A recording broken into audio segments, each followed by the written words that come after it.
दर्शकों नमस्कार, राम राम, जय श्री राम और जय माता दी। मैं हूं अश्विनी मगोत्रा और आप देख रहे हैं अपना पसंदीदा न्यूज चैनल जम्मू तर्कश। आज मैं फिर आपके लिए एक नई जानकारी लेकर आया हूं। कई बार हम रास्ते में जा रहे होते हैं तो कई चीज़ें पड़ी हुई हमें मिलती भी हैं, लेकिन हम उन चीज़ों की तरफ ध्यान ही नहीं देते हैं तो सिर्फ पैसों के ऊपर। अगर रास्ते में हमें चलते हुए कहीं पे नोट गिरा हुआ मिल जाए तो हम फटक से उठा लेते हैं, या पैसे गिरे हुए मिल जाए तो हम फटक से उठा लेते हैं, या कोई अगर किसी का पर्स या मोबाइल फ़ोन गिरा हुआ है या घड़ी गिरी हुई है वो हम फटक से उठा लेते हैं। अदरवाइज या अगर हमें कोई और चीज़ कभी रास्ते में चलते हुए गिरी हुई मिले तो हम उसकी तरफ ध्यान भी नहीं देते हैं। फर्ज करो रास्ते में चलते हुए किसी को तकिया गिरा हुआ मिल गया तो हम खुद ही उसे पैर से ठोकर मार के साइड पर कर देंगे और आगे निकल जाएंगे। हम इन चीज़ों के ऊपर ध्यान ही नहीं देते। हम सिर्फ और सिर्फ उन्हीं चीज़ों पर ध्यान देते हैं जो हमारे फायदे की होती हैं। लेकिन कभी कभार पैसों के अलावा भी, अगर मोबाइल फ़ोन के अलावा या कोई और चीज़ भी रास्ते में गिरी हुई पड़ी हुई हो तो वो भी कई बार किसी ऐसी चीज़ की तरफ, ऐसे काम की तरफ इशारा कर रही होती है जिसमें किसी न किसी की मदद हो सकती हो। दरअसल आज की मैं जो जानकारी आपके लिए लेकर आया हूँ वो जानकारी चाइना से है, जहाँ पर एक औरत पिछले 30 घंटे से अपने फ्लैट में बाई चांस बंद हो चुकी थी। मोबाइल फ़ोन उसके पास था नहीं और कोई तरीका नहीं था कि वो किसी से कोई संपर्क कर पाती।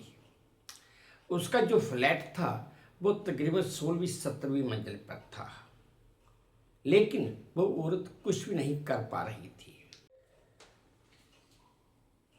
लेकिन पहले तो उस औरत ने खिड़की खोल कर अपने फ्लैट की, मैंने जैसे आपको बताया वो 16वीं-17वीं मंजिल पर, वो 16वीं-17वीं मंजिल नहीं, वो 25वीं मंजिल पर था। उसने अपनी 25वीं मंजिल की फ्लैट की खिड़की खोली और आवाज़ लगाने लगी। जाहिर है इतनी ऊपर फ्लैट है तो आवाज़ नीचे तो पहुंचेगी नहीं। उसकी आवाज़ किसी ने सुनी ही नहीं। वो चिल्लाते चिल्लाते थक गई, हार गई। अब वो हार मानकर नीचे बैठ गई।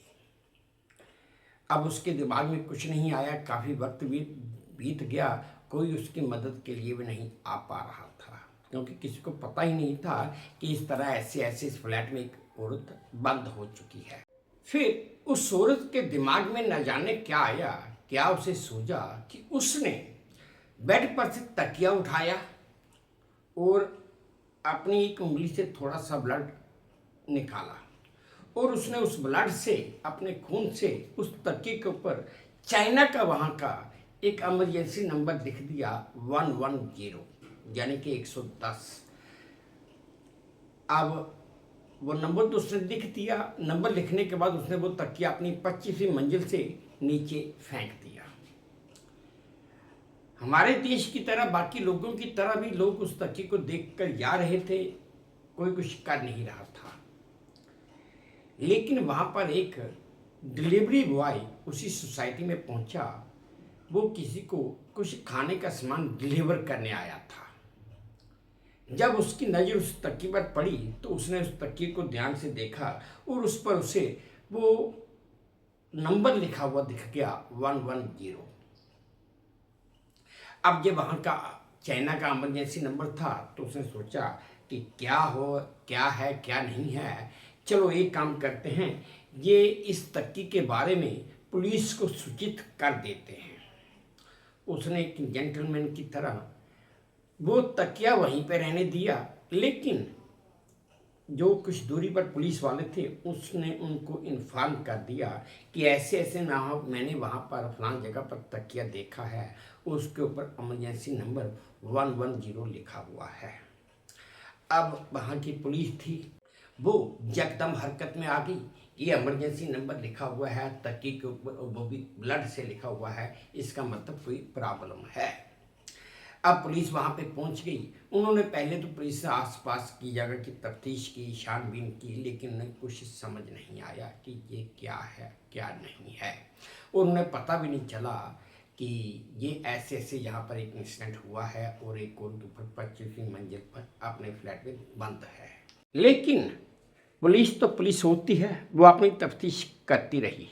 और ये नहीं है कि वो तफ्तीश उन्होंने दिनों में की, वो तफ्तीश वहीं पर खड़े होकर पुलिस अपने तरीके से वॉच करती रही और लोगों से पूछती भी रही।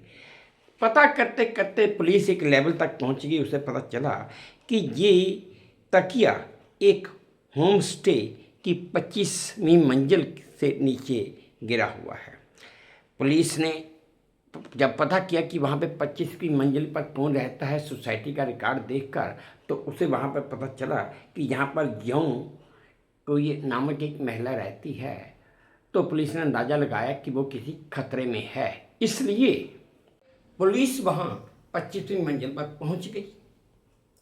अब पुलिस ने जब दरवाज़ा खटखटाया, काफ़ी नाक किया, अंदर वो जो औरत थी वो बेहोश हो चुकी थी। पुलिस ने काफ़ी देर तक दरवाज़ा, तकरीबन घंटा एक दरवाज़ा नाक किया, खटखटाया। जब अंदर की औरत ज्यों को होश आई तो उसने दरवाज़ा खटखटाने की आवाज़ सुनी। वो किसी तरह हिम्मत करके दरवाजे तक पहुंची और उसने दरवाज़ा खोला। दरवाज़ा उसने क्या खोला, उसने पुलिस को बताया कि दरवाजे का लॉक खराब हो चुका है। मैं अंदर काम कर रही थी और हवा चली जिसकी वजह से दरवाज़ा बंद हो गया। इसका लॉक अब इस कंडीशन में है कि जहाँ ये सिर्फ चाबी से खुलेगा या इसे तोड़ना पड़ेगा।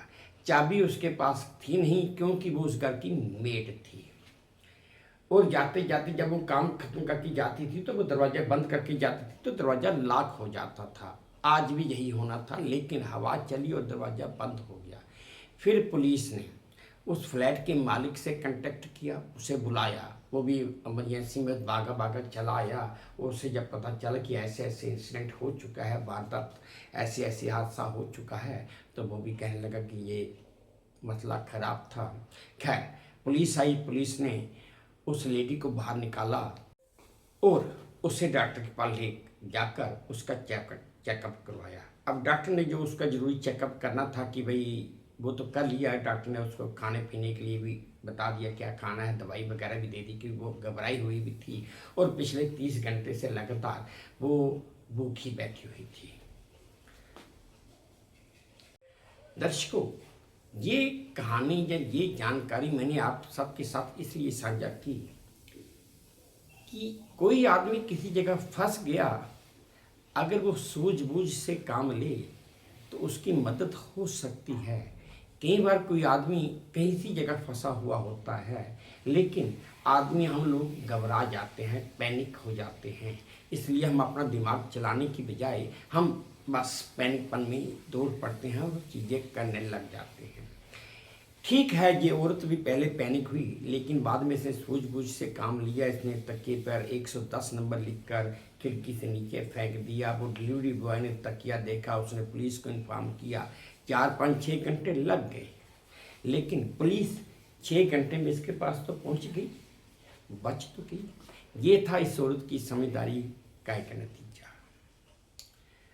और ये जानकारी आपके साथ साझा करने का मेरा एक मतलब वो था कि जैसे मैंने आपको पहले बताया कि हम रास्ते में पड़ी हुई वो चीज़ उठा लेंगे जिससे हमें कोई फ़ायदा होता हो। उस चीज़ की तरफ ध्यान ही नहीं देते जिसकी तरफ किसी और की नज़र न जाती हो, या कोई छोटी चीज़ हो जहाँ देखने की कोशिश भी नहीं करते। खैर दर्शकों, मैं ये नहीं कहूँगा कि आप अब रास्ते में चलते हुए हर चीज़ को ध्यान से देखते जाइए, मैं ये भी नहीं कहूँगा, लेकिन फिर भी चलिए खैर एनीवे दर्शकों, ये थी मेरी आज की एक छोटी सी जानकारी जो मैंने आपके साथ साझा की। उम्मीद करता हूँ आपको पसंद आई होगी। अगर पसंद आई है तो प्लीज़ मेरी वही प्रार्थना कि प्लीज़ मेरे इस चैनल को लाइक कर दीजिए, शेयर कर दीजिए, सब्सक्राइब भी कर दीजिए। और हाँ, अपने कमेंट्स मेरे कमेंट बॉक्स में ज़रूर डालिए ताकि मैं उन्हें भी ध्यान से पढ़ सकूँ। बस अब इसी उम्मीद के साथ आपसे विदा लेता हूँ कि आप अपना भी ध्यान रखेंगे, अपने देश का भी ध्यान रखेंगे। जय भारत और धन्यवाद।